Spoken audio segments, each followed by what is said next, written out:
päästiin tänne.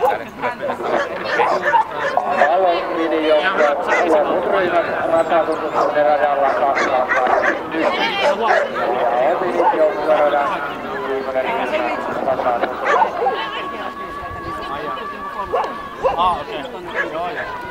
Joo.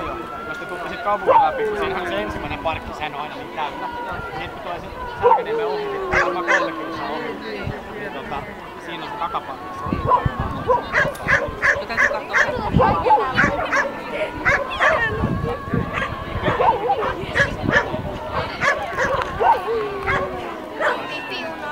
Kaikki olitte täällä kaikilla